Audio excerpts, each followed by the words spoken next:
Salut les kill teamers, débrief aujourd'hui, petite analyse de faction sur ma petite faction de cœur qui a débarqué enfin, à notre grande surprise, je ne m'y attendais pas forcément, mais je suis bien heureux qu'elle soit là.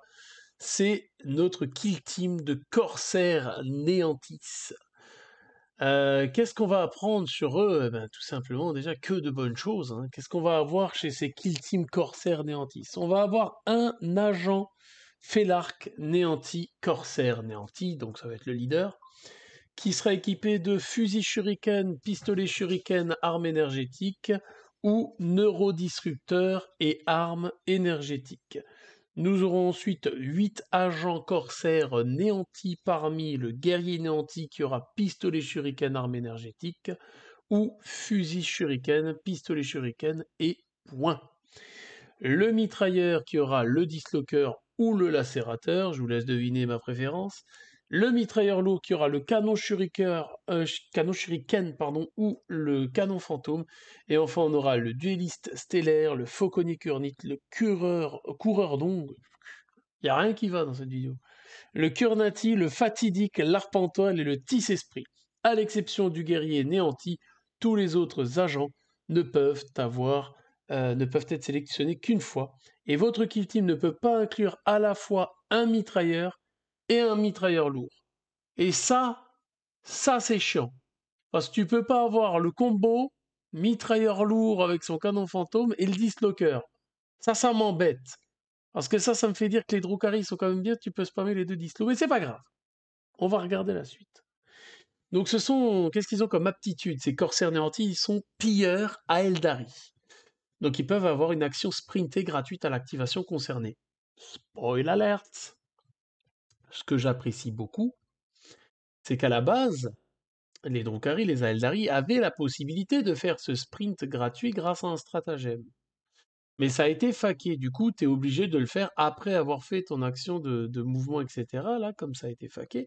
Eux, par contre, c'est une action de sprinter gratuite à l'activation concernée, donc tu peux sprinter gratuit, tirer, et move derrière, pour tes 2 points d'action. Euh, Ce serait peut-être un peu fort, j'avoue, avec les Drukhari, d'avoir 2 dislos qui peuvent sortir, pouf, et se barrer, mais bon, ça reste des armures en collant, mais bon, nous ne sommes pas là pour juger tout ça. On va tout de suite juste remonter et regarder les OP tactiques de ces corsaires néantis. La première OP tactique de faction, le raid sans faille. Si vous avez marqué plus de points de victoire que votre adversaire au début du tournant, vous marquez un point de victoire. Si vous remplissez la même condition au début du tournant suivant, attention, suivant, vous marquez un point de victoire en plus. Bon, ça te force à scorer. C'est bien. Par contre, la deuxième condition est chiante, parce que c'est au début du tournant suivant. Tu scores, tu max, tour 2, t'es devant, tour 3, il te repasse devant, tour 4, t'es de nouveau devant. Non, non, Michel, tu la places pas. Donc c'est chiant, mais c'est pas grave. Il n'y aura pas que des choses chiantes. Je rappelle que c'est une faction que j'apprécie. On aura les gardiens de l'âme. Gardien des âmes pour l'OP tactique numéro 2. Chaque fois qu'un agent corsaire néanti ami est neutralisé, avant de le retirer de la kill zone, placez un de vos pions pierre-esprit sous l'agent concerné. Hashtag Games Workshop. Si déjà que tu veux qu'on mette des pions de pierre-esprit, mets-nous les pions de pierre-esprit, s'il te plaît. Ensuite, on va avoir l'action ramasser, qui peut être accomplie sur nos pions de pierre-esprit par des agents corsaires néantis amis. Les agents peuvent porter n'importe quel nombre de pions pierre-esprit et vos pions pierre-esprit ne peuvent être ramassés par les agents corsaires néantis amis, même, enfin pardon si on écrit le texte même, s'ils sont à portée d'un engagement ennemi. Donc ça c'est bien. À la fin de la bataille, si aucun agent ami n'a été neutralisé, vous marquez 2 points de victoire. Sinon, à la fin de la bataille, si des agents portent au moins la moitié de vos pions pierre d'esprit, vous marquez 1 point de victoire. Ou à la fin de la bataille, si des agents amis portent tous vos pions de pierre-esprit, vous marquez un autre point de victoire. En soi, c'est un peu comme chasseur de tête, mais dans ton sens, tu vois, pour ceux qui ont joué à la V1, là, comme on le décrivait avec Clément, dans la vidéo sur l'analyse des légionnaires. Donc bon, sympa, Mais ouais, je sais pas. Je sais pas. Déjà, si aucun agent ami n'a été neutralisé, celui-là, faut se rendre à l'évidence. Tu ne le scores jamais. Tu as forcément une figurine qui va y passer, hein, sinon tu es le boss des boss. Et en face, tu as Jean-Eudes qui a une déficience mentale très forte et qui est aveugle au passage et sourd. Enfin bref, t'as compris, ça va être compliqué. L'OP tactique de faction numéro 3, opportuniste. Choisissez 3 agents ennemis. Chaque fois qu'un des agents choisis est neutralisé, avant de le retirer de la kill zone, placez un de vos pions butin. Tu nous le mets le pion butin, Games? Bon, j'arrête. Sous l'agent concerné, aussi près que possible du centre de son socle, l'action ramassée peut être accomplie sur les pions de butin par les agents amis. En bref, à la fin de la bataille, si des agents amis portent au moins un de vos pions butin, vous marquez un point de victoire. S'ils portent au moins 3 de vos pions butin, vous marquez un point de victoire supplémentaire. Chasseur de tête. Face à l'homme. Bien, bien. Casse pas 3 pattes à un canard, mais voilà. Mon analyse des OP tactiques de faction de prime abord, pour le fun, j'irai les chercher. Si je dois jouer de manière un peu plus compétitive, je préfère aller chercher les objectifs reconnaissance et recherche et destruction. Après, c'est comme d'habitude, le fameux mot c'est situationnel. En fonction de la kill team que tu affrontes en face, du type de scénario, etc., tu vas jouer un tel ou un tel. Mais de base, je les trouve quand même, je les trouve sympas, hein. À la lecture, ils sont vraiment sympas. Le coup des butins, celui-là, c'est le seul à la rigueur où je me dis, tu peux assez facilement chercher au moins un butin, mais il faut que ton agent, il le porte. Donc, tu peux pas non plus envoyer un gars pour choper le butin, parce que si derrière, il se fait one-shot, eh ben, tu l'as pas ton point. Donc voilà, à maîtriser avec des petites pincettes. Mais passons à la suite. Nous allons avoir des Psykers. Alors qu'est-ce qu'ils vont faire les Psykers? Donc déjà ils peuvent choisir un des pouvoirs pour manifester un pouvoir psychique. Et s'ils manifestent un deuxième pouvoir psychique, on va le voir après, on jette un dé de 6 sur 1 ou 2, l'agent subit 3 blessures mortelles, oui oui oui, sinon sur 3+, tu fais ton sort normalement. Classique, c'est ce que tous les psychers ont un peu dès lors qu'ils peuvent faire une deuxième attaque. Le premier psy, ça va être une action, accomplissez une action tirée gratuite avec l'arme de tir suivante, frappe éclair, 4 tirs à 3+, dégâts 4 en normal, 5 en critique, PA 1 du classique. Ensuite, on va avoir ce qui est un peu plus croustillant. Le bouclier ésotérique, vous choisissez un agent corsaire néanti, visible à 6 pouces de l'agent, il gagne une invulnérable à 3+. C'est cadeau. C'est cadeau. Au cas où t'as pas le move pour planquer ton dislocker ou ton canon fantôme là, hein, et que tu sais qu'il va être au milieu de la pampa, ou alors un mec qui doit caper un objet, on sait pas. Une 3+ invulnérable, on est officiellement meilleur que les arlequins avec ça, hein. Ouais, calme-toi, calme-toi. Étreinte pétrifiante. Choisissez un agent ennemi visible de cet agent. Jusqu'à la fin du tournant, soustrayez un rond blanc à la caractéristique de mouvement de l'agent ennemi, lequel ne peut pas accomplir l'action sprintée. Qui a envie de jouer avec des Necrons et des Death Guard contre le Corsaire? Hein? C'est quand même marrant de réduire d'un rond blanc la distance du mec en face. Ou alors un mec qui est blessé, tu le... Hein? Oh, allez, c'est quand même rigolo, quoi. Tu le vois un peu boitiller comme ça, tu te dis, allez, Roger, je vais pas te le faire, tu boites déjà comme ça de base, on va pas aggraver la situation. Repli Warp. Choisissez un autre agent corsaire néanti, ami visible et à 6 pouces de cet agent. L'agent ami et cet agent laissent tous les deux tomber les pions d'objectif qu'ils portent. L'agent ami permute alors sa position avec cet agent, retirez les deux agents de la kill zone et placez-les sur leur nouvelle position. C'est bien. À 6 pouces, tu les switches.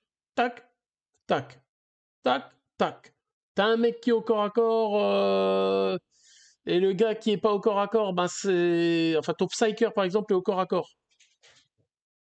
Et derrière, t'as ton buff de corps à corps, il n'y est pas encore. Hop, moi j'ai dit cinéma. Pourquoi pas? C'est un truc, je pense, comme ça, c'est possible.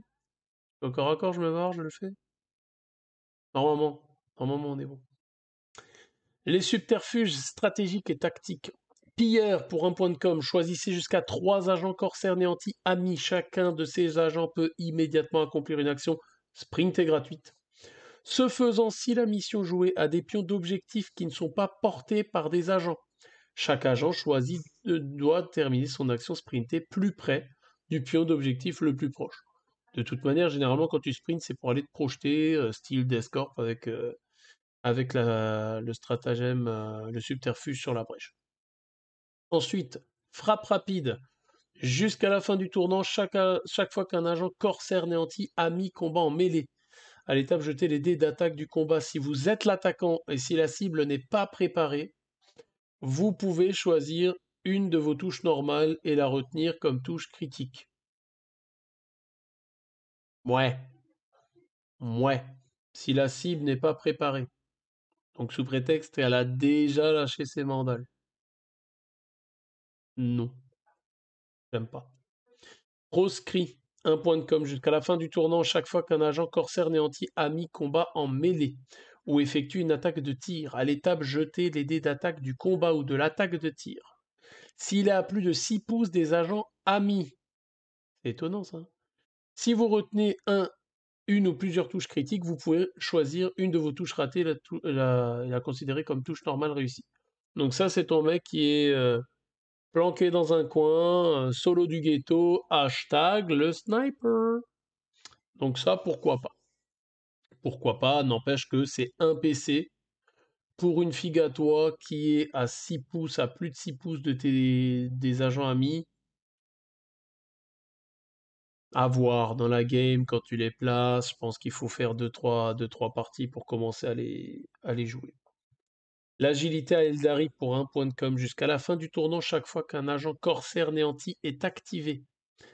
Il peut utiliser son agilité à Eldari. En ce cas, il ne peut pas accomplir d'action combattre ni tirer à l'activation concernée. Mais chaque fois qu'il fait un sprint, battre en retraite ou mouvement normal à cette activation, il peut se déplacer d'un pouce supplémentaire pour l'action concernée. Donc, c'est vraiment pour le mec qui, soit au début, doit aller courir vers l'objectif, soit il est au corps à corps, tu vas te barrer un peu plus loin ou autre, parce que le fait de ne pas pouvoir combattre ni tirer, c'est que vraiment tu en as besoin pour aller chercher, je sais pas, ton board pour un stratagème spécifique, une OP tactique, bref. Elles me font pas tant rêver que ça pour l'instant. Après, c'est une lecture à blanc comme ça, donc faut les jouer pour voir à quoi ça va ressembler. Mais j'ai connu plus alléchant. Le proscrit, celui-là, tu vas peut-être, tu vas sûrement le jouer. Le pilleur, tu vas le jouer. La frappe rapide, très situationnelle. L'agilité, oui, voilà, c'est un pouce de plus, mais ça te limite quand même, hein. Pas pouvoir combattre ni tirer à l'activation concernée. Voilà, quoi. C'est pas des gars qui ont 3 LPA natifs, tu vois. Ensuite, les subterfuges tactiques. Combattant opportuniste. Quand un agent ennemi accomplit une action battre en retraite avant qu'il se déplace, l'ennemi subit des 3 blessures mortelles pour chaque agent corsaire néanti mis à portée d'engagement de lui. Bien. Maintenant, je vous le demande, sur toutes vos parties, combien de fois vous avez eu un agent ennemi qui a battu en retraite face à vous? Sincèrement, ça dépend de l'expérience de chacun, mais moi, perso, très rarement. Donc, cas situationnel. Dextérité. Pour un point de commandement, utilisez ce subterfuge tactique à l'activation d'un agent corsaire néanti ami. Jusqu'à la fin de l'activation, il peut accomplir gratuitement une action de mission ou l'action ramassée, même s'il est à portée d'engagement d'un agent ennemi. Là, là je dis oui. Là je dis oui. Ça c'est pratique. Embuscade mortelle. Utilisez ce subterfuge tactique après qu'un agent ennemi a terminé une action suit bien, hein, lors de laquelle il s'est déplacé. Choisissez un agent corsaire néanti ami hors de portée d'engagement des agents ennemis. L'agent ami peut aussitôt accomplir une action chargée gratuite, mais peut seulement se déplacer de jusqu'à 3 pouces et doit terminer le mouvement concerné à portée d'engagement de l'agent ennemi. Je pense en toute honnêteté, que ça marchera bien quand ton adversaire ne connaît pas assez bien les corsaires, mais qu'une fois que les gens maîtriseront et connaîtront un peu les tricks de cette dernière, ils ne vont pas forcément s'aventurer, hormis pour choper un objectif, mais derrière il sait que tu peux utiliser ça ou autre, mais ils vont peut-être pas s'aventurer dans le piège. Par contre, ça correspond bien à un petit côté fluff et tout du corsaire, où ah, il passe par là, j'arrive. T'as vu un peu ce petit... Hein? Ça c'est la boxe. Calme-toi. Et enfin, un coup d'avance pour un point de commandement. Utilisez ce subterfuge tactique à la fin de la phase d'initiative du premier tournant. C'est ma préférée celle-là. Vous pouvez redéployer jusqu'à 2 agents corsaires néantis amis. Ils doivent être déplacés entièrement dans votre zone de déploiement et vous pouvez changer leurs ordres. Ah, ça commence à être intéressant quand même, hein? Non? Trouve pas? Moi, je trouve ça complètement excitant. Détends-toi quand même, eh oh. Les mecs, pas besoin de faire la phase de repérage en mode alors, sur mon repérage, est-ce que je vais changer l'ordre de mon sniper qui est actuellement en dissimulation? Est-ce que je vais prendre 2 dés pour changer l'ordre de mon agent? Là, tu joues le coup de bluff jusqu'au bout. Parce que derrière, tu claques le stratagème, paf, paf, putain, tac. Non, mais franchement, c'est pas génial ça? Moi, je trouve ça génial. 2 mecs, pouf, tu les transvases, tu les mets d'un côté et avant que l'autre Oh, oh, gourmand. La suite. Qu'est-ce qu'on va avoir? On va attaquer les profils quand même, parce qu'à un moment, c'est bien beau de parler de tout ça, mais il nous faut à manger, il nous faut à becter. Le guerrier néanti. Donc, de base, ça va être de la save à 4+, 8 points de vie, 2 points d'action par tête, 3 jets de défense, tout ce qu'il y a de plus classique. Il va avoir un pistolet shuriken. Jusque-là, je me disais, ouais, bon, pistolet, la portée, bref. Mais en dessous, on a le fusil shuriken. Fusil shuriken, quoi, les gars. Surtout qu'en dessous, on va avoir son action unique. Fusil shuriken, 4 attaques à 3+, dégâts 3 en normal, 4 en critique, perforant, je fais une critique, pouf, je transforme une normale en critique aussi, c'est cadeau. L'arme énergétique, létale 5+. On va retourner sur le profil là-haut. Donc j'ai le fusil, il a le point. Fusil, pistolet shuriken. Ah, fusil, le pistolet shuriken et les points. Donc t'as le fusil, les pistolets. Ouais, bon voilà quoi. Oh, t'as les points, donc voilà. Mais bon, le guerrier néanti, est-ce que tu vas le jouer au CAC? T'as la létale 5+, l'arme énergétique, c'est sympa, mais est-ce que tu vas le jouer? Il y en a d'autres là en bas, tu vas voir, qui vont être un peu plus sympas. L'action unique pour un point d'action jusqu'à la fin de l'activation de cet agent, le fusil shuriken dont cet agent est équipé, gagne la règle équilibrée. Boum, let's go les rerolls. Cet agent ne peut pas accomplir cette action s'il est à 3 pouces d'un agent ennemi. Jusque-là, pas de problème. Juste en dessous, le mitrailleur néanti, donc c'est notre Drukhari à la sauce corsaire, donc il a un dislocker, un lacérateur. Mais il a cette règle de Pierre Eldari qui te permet de dash. Donc ça, c'est bien. Par contre, ou un mitrailleur lourd. Non, non, c'est con. Enfin, c'est con. Ça serait peut-être trop fort. Peut-être. Ce serait marrant quand même, non? Allez, bah du coup, sans surprise, virez-moi ce lacérateur, foutez-moi le dislocker. Si déjà t'as le droit de mettre qu'un mitrailleur à la place d'un mitrailleur lourd, je vous remontre hein, quand même, parce que c'est quand même un drame. Chaque autre agent ne peut être sélectionné qu'une fois, ne peut pas inclure à la fois un mitrailleur néanti et un mitrailleur lourd. Ça doit être l'histoire de sprinter. Ils n'ont pas dû kiffer. Donc Dislocker, il a pas de règle lourd et tout, on passe justement à son gros cousin juste en dessous, le mitrailleur lourd. Alors oui, pardon, le Dislocker n'est pas forcément ultra sélectionnable. D'accord? Je vais m'expliquer après. Le mitrailleur lourd, les mêmes caractéristiques, c'est juste qu'il va avoir le canon shuriken, 5 attaques à 3+, dégâts 4 en normal, 5 en critique, fusillade pour splitter les tirs, lourd, ok, encombrant, fait chier. Fait chier, 2 points d'action pour tirer. Ah oui, les perforants derrière, super. Juste en dessous le pistolet, on n'en parle pas. Le canon fantôme, je reviens 2 lignes au-dessus, mais garde-le ton canon shuriken. Fais péter le canon fantôme. Si déjà ton canon shuriken, t'as la règle encombrant dessus, Ah ben gardez-le, sans déconner.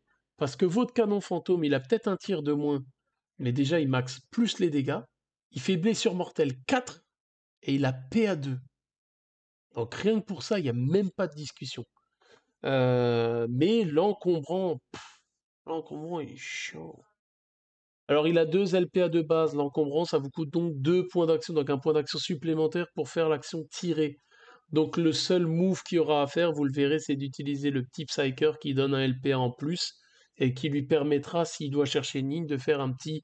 Bon, vous avez le sprint gratuit, hein, à pas oublier le petit sprint gratuit qu'il pourra faire, puis tirer pour 2 points d'action, ou alors tu le boostes en lui mettant un LPA en plus pour qu'il voilà, pour qu'il puisse se dépatouiller un peu plus. Donc, comme dit, en fonction du terrain que tu as. T'as un promontoire dans ta zone de déploiement ou pas loin, juste à côté, où ton mitrailleur lourd il va pouvoir se placer, ou alors switcher avec le stratagème et tout avec ton mitrailleur lourd, et il va pouvoir rester avec sa Gatling là-haut et allumer tout ce qui bouge. Oui, forcément ça restera une cible qui pourra se faire tirer dessus. Par contre, s'il est bien placé dès le début, tu le places bien au bord, il tire, tu fais ton action sprintée pour reculer, et Inch'Allah, on le voit plus. C'est bien quand même. Derrière, il refait une action sprintée pour se mettre au bord, il tire et s'il a le LPA en plus, pouf, il fait un move, un autre truc derrière. Donc, ouais, pourquoi pas. Mais le dislocker est quand même plus un. Moi, j'aime bien jouer agressif, j'aime pas avoir une fille qui campe. Donc le dislocker, effectivement, me plaît plus dans le sens où lui, il file, pas, tu vois. Et après, en termes de dégâts, faut pas oublier que le dislocker, il est PA2, dégâts 5 en normal, 6 en critique, donc il est pas dégueu, quoi. Donc il y a match entre les deux, si tu veux. Il y a match entre les deux. Le duelliste stellaire néanti. Salvatore! Hola! Ejo de Cuba! Non, calme-toi. Pistolet à fusion. On prend portée 3 pouces, certes, mais PA2, blessure mortelle 3. Mais attends. Moi, je disais aussi 3 pouces, ah, c'est chiant, tu peux pas tirer au corps à corps comme dans la V1. Attends. Tu vas te calmer, oui. Vif sur la détente. Eh, pistolero, calme-toi. Cet agent peut accomplir des actions barrage de pistolet et tirer, même s'il est à portée d'engagement d'agents ennemis. S'il le fait à l'étape de choisir la cible valide là ou des attaques de tir concernées, vous pouvez choisir comme cible des agents ennemis à portée d'engagement de cet agent.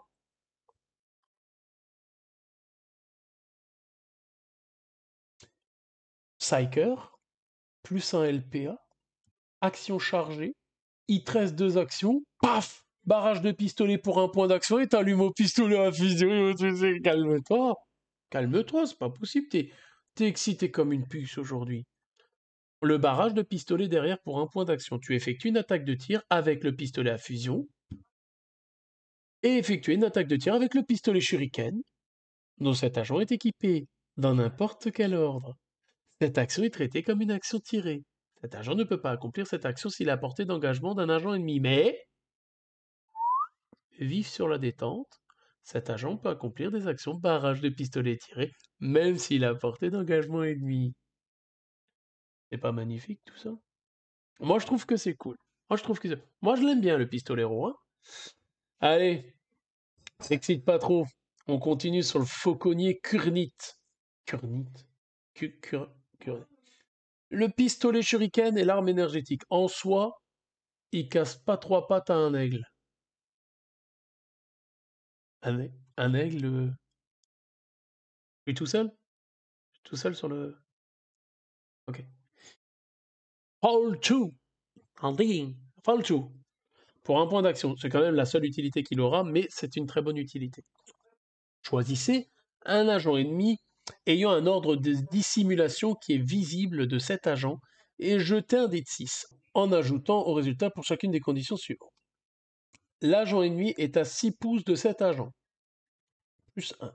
L'agent ennemi n'est pas préparé, plus 1. L'agent ennemi n'est pas à 1 pouce d'un couvert lourd, plus 1. Sur 6 jusqu'à la fin du tournant, les corsaires néantis amis traitent l'agent ennemi comme s'il avait un ordre d'engagement.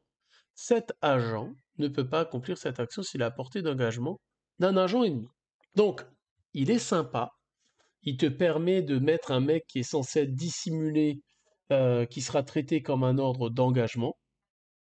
Mais par contre, faut aller le chercher, hein. Il est à 6 pouces de cet agent, donc déjà ça veut dire que ton fauconnier, il est pas loin de lui mettre une mandale. L'agent ennemi n'est pas préparé, donc du coup il a déjà été activé.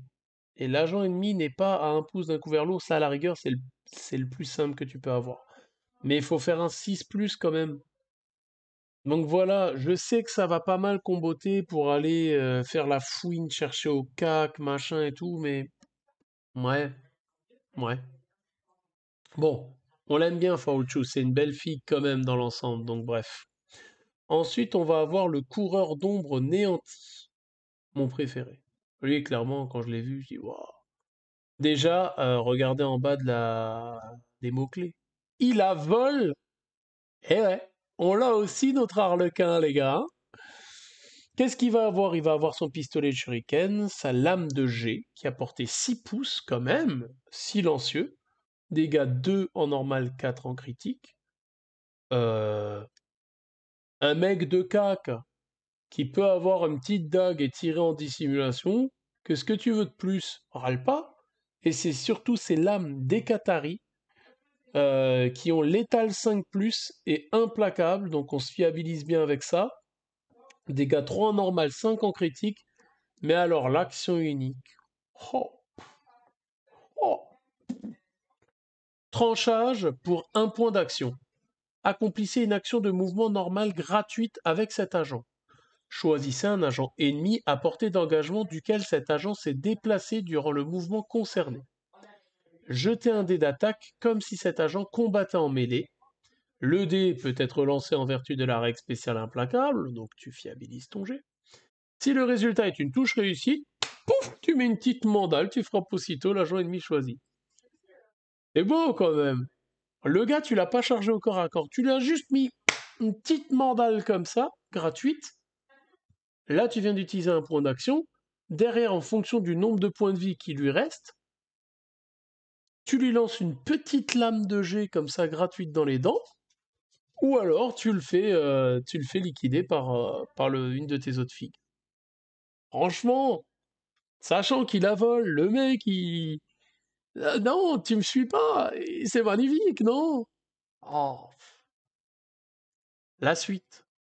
Le Kurnatignanti, pistolet shuriken et paire d'armes énergétiques. Lui, il est pas là pour rigoler, hein. 4 attaques à 3+, dégâts 4 en normal, 6 en critique, létal 5+, implacable, boum boum boum boum boum. Ok? Posture du bretteur. Chaque fois que cet agent combat en mêlée, à l'étape résoudre les touches réussies du combat, vous pouvez résoudre une touche réussie avant l'attaquant. En ce cas, la touche réussie concernée doit servir à parer. Ça, c'est très sympa. Ça, c'est très sympa parce que combien de fois tu te dis pendant le truc où tu calcules, tu dis attends, est-ce que je fais une parade et du coup je ne meurs pas, mais du coup je reste au cac, machin, etc. Putain, avant que l'autre te mette une mandale, donc avant que l'attaquant, donc avant l'attaquant, donc tu t'es fait charger, mais avant qu'il te mette une mandale, tu pars. C'est pas mal. Moi j'aime bien. Et enfin le fatidique, après on va attaquer le Psyker. Le fatidique néanti, donc notre sniper de la team, il va avoir un long fusil de ranger. Règle lourd et silencieux, PSU Mortal 3, donc il va tirer en étant dissimulé, c'est magnifique, on adore. La cape de camouflage, à chaque fois qu'on tire contre cet agent, quand on jette les dés de défense, avant de jeter vos dés de défense, si cet agent est à couvert, un dé supplémentaire peut être retenu comme sauvegarde normale en vertu du couvert. Eh ouais! Combiné au petit stratagème ou s'il est à plus de 6 pouces, des agents amis en mode No Man's Land au bout de la map, bah il peut faire des trucs quoi, donc il est sympa, moi j'aime bien, ça représente vraiment bien un sniper. Bon, ça représente moins ma philosophie où j'aime bien avoir de l'amplitude sur le terrain, mais après tout, avoir un sniper qui te couvre dans ton dos, c'est quand même bien. Et quand je faisais de l'airsoft, j'avoue que c'était quelque chose que j'apprécie beaucoup. Action unique, pour 1 point d'action, la visée jusqu'à la fin de l'activation de cet agent. Le fusil de ranger dont il est équipé gagne la règle spéciale équilibrée. Tu ne peux pas utiliser cette action si tu es à 3 pouces d'un agent ennemi. L'équilibré, le lourd, bon, voilà, le silencieux. Donc, tu as une arme où tu peux rester dissimulé, avoir l'équilibré pour reroll, et tout en étant dissimulé. C'est merveilleux. L'arpentoile néanti. Pour faire simple, il a son bâton de sorcier, qui n'a aucune règle spéciale pour taper au corps à corps, mais on va se dire c'est un psyker, donc voilà, c'est comme ça. Son pistolet shuriken, ok, mais il n'est pas là pour ça. Il est là pour manifester un pouvoir psychique. Et on dit que lui, donc ce psyker-là, pas l'autre, hein, ce psyker-là peut accomplir 2 fois le manifester un pouvoir psychique. Donc c'est lui qui peut se prendre de la mortelle dans les dents. Donc lui, c'est lui qui va nous buff un peu les trucs ou smite un peu de loin. Et enfin, on va avoir notre Eldari Psyker Tissus Priniantis. Lui, c'est la figue, tu vas la jouer pour buff tes alliés parce qu'il a 2 actions uniques qui sont sympas. Le chaînage d'âme, donc action psychique, choisissez un agent corsaire néanti ami visible et à 6 pouces de cet agent. Ajoutez 1 à la LPA de l'agent choisi. Et enfin, guérison spirituelle.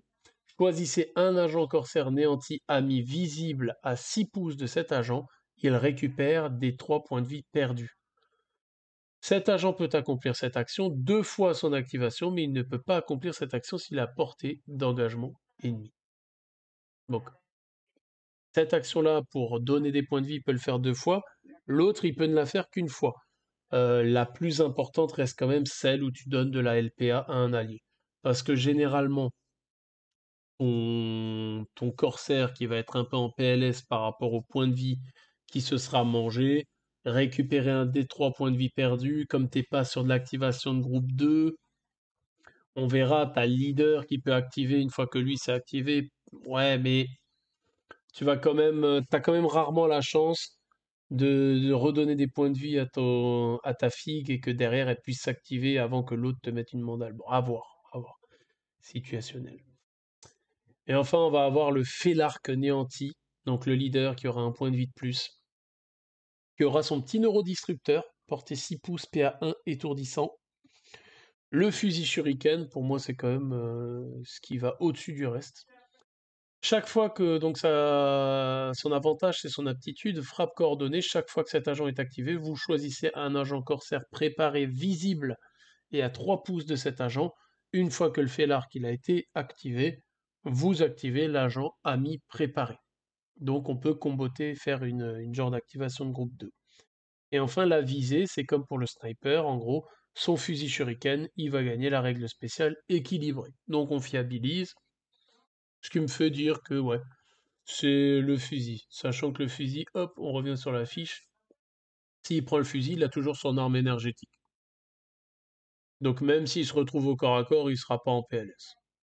Le neurodestructeur va faire les dégâts qu'il fait, certes, mais le fusil, il pourra tirer en portée illimitée, il fera dégâts 3 et 4, donc un de moins que le neurodisrupteur, mais il aura perforant, donc tu vas fiabiliser le truc, donc je préfère le fusil.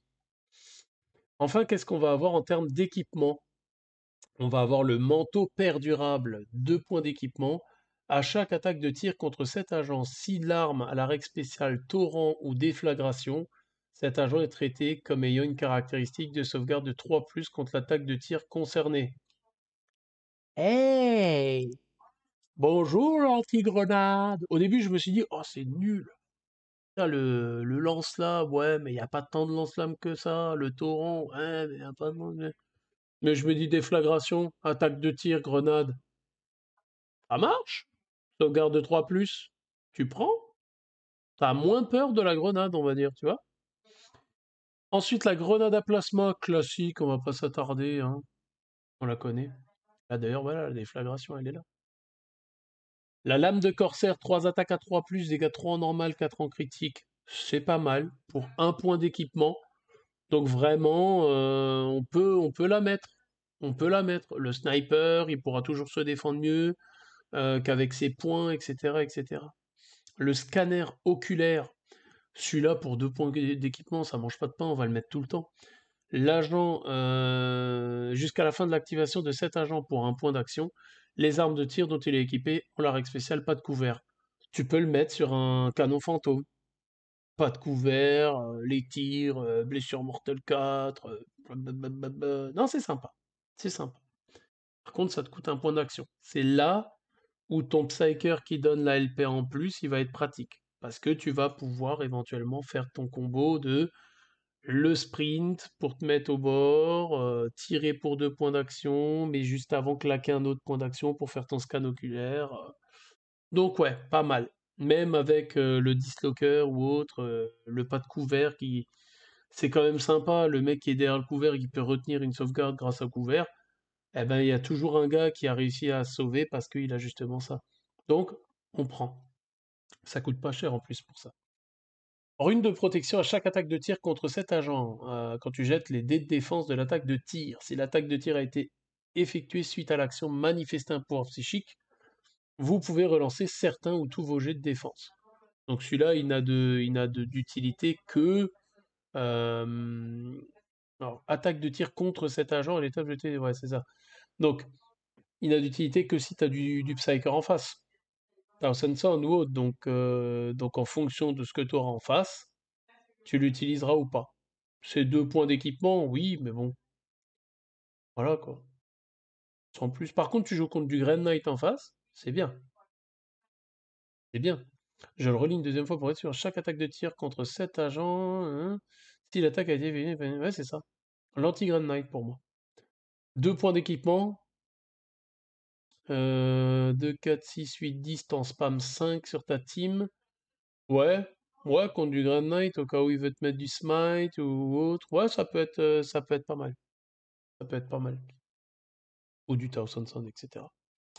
Le champ de brume pour 3 points d'équipement, juste le Félark, donc ton leader, il gagne l'aptitude suivante. Tant que cet agent est à 2 pouces, donc tant qu'un corsaire habillé est à 2 pouces de lui, il a une sauvegarde invulnérable de 5+.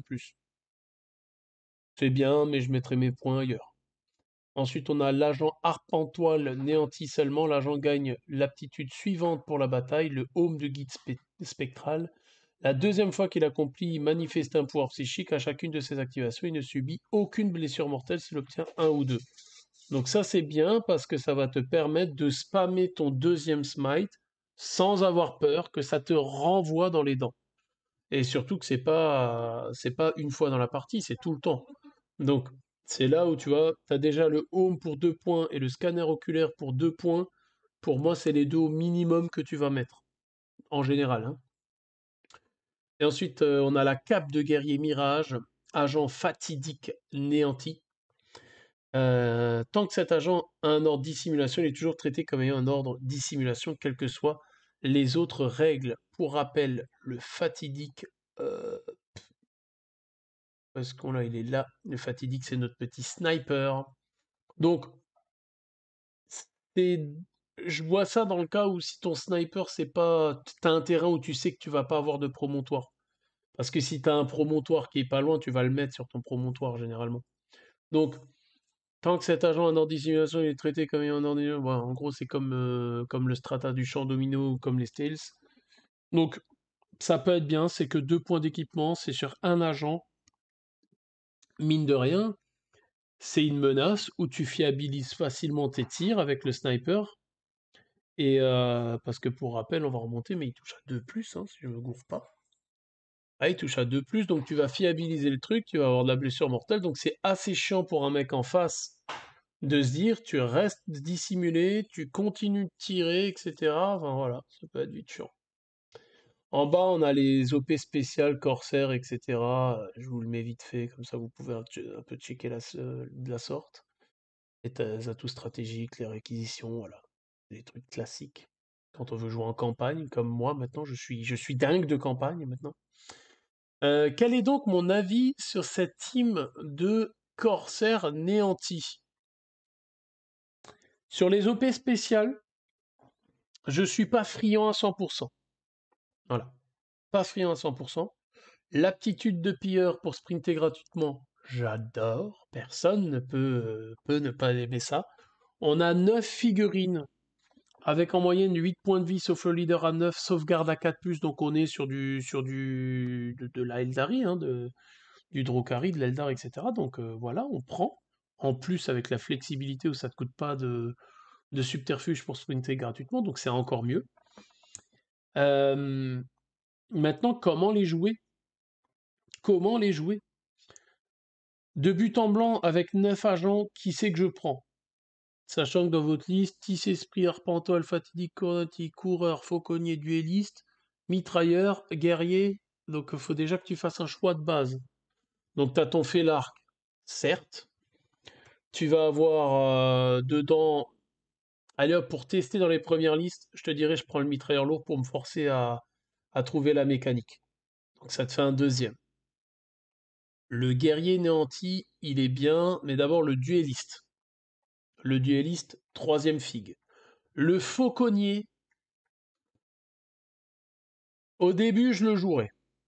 Pour voir ce que ça dit, parce que la figurine, elle claque, il a un air d'Albator que j'adore, ok, mais vraiment, faut le tester. Il a pas le fusil pour tirer de loin, il doit être proche pour vraiment maximiser son petit faucon, parce que ton 6+, faut quand même le rouler, quoi, hein. Donc tu vas le fiabiliser à 3+, ton G, mais il faut qu'il soit à 6 pouces, que l'autre il est déjà tiré, etc. Ce qu'on a dit avant, donc ouais. Allez, le Fauconnier 4, le coureur d'ombre tout le temps 5, le Fatidique d'abord 6, l'Arpentoile 7, le Tisse-Esprit 8, et en dernier le Guerrier. En fait, le Cournati, je l'aime bien, il est sympa, mais sa capacité ne fonctionne que dans un sens. Vous pouvez résoudre une touche réussie avant l'attaquant. Donc si t'es pas attaquant, est-ce que ça marche quand même ou pas? À voir dans le wording. Si ça marche, même si toi tu charges, oui, c'est bien. Et dans ce cas, je le prends. Sinon, le guerrier, je me dis, même si tu spams un peu les guerriers, tu spams des guerriers avec des fusils shuriken qui, pour un point d'action, peuvent aller choper la règle équilibrée. Tu fais ton petit sprint et tu spams avec ton fusil shuriken, tu peux aussi grappiller des petits points de vie. Ça dépend de ce que tu as en face, mais quand c'est des faibles armures, ça peut passer, quoi. Voilà un peu, donc vous aurez compris, hein, mon préféré c'est le coureur d'ombre, le sniper aussi je l'adore.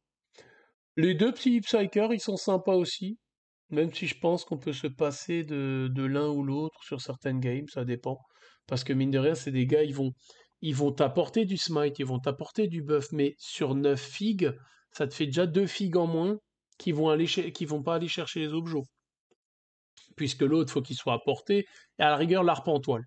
L'arpentoile, lui, il peut smite de loin, et il a juste besoin d'avoir un agent ennemi visible en face pour réduire son mouvement, donc pour prévenir d'une charge ou d'un truc comme ça. Ouais, là, ok. Mais voilà, ça demande comme tout, hein. Faut faire quelques games pour voir comment ça tourne, pour voir comment les subterfuges, comment ci, comment ça. Mais en tout cas, je suis unbelievable, je suis heureux de cette corsaire de cette team de corsaires néantis. En tout cas, j'espère que cette analyse, comme d'habitude, vous suit bien, vous plaît bien. Et puis je vous dis à très bientôt pour une analyse de factions, des rapports de bataille, du narratif, tout ce que vous voulez. N'oubliez pas s'il vous plaît, l'image que l'on va voir apparaître juste au fond. Pouf! KTF Co Addict One au Zénith de Strasbourg le 4 et 5 juin. Lien dans la description. On en a assez parlé comme ça. Il manque plus qu'à t'inscrire. Allez, on a des cookies. Porte-toi bien et à plus les kill teamers. Bisous, cœur et coquelicot. L'amour ne vaincra jamais la haine. L'inverse, non? Michel, l'amour elle vainc la haine ou c'est l'inverse?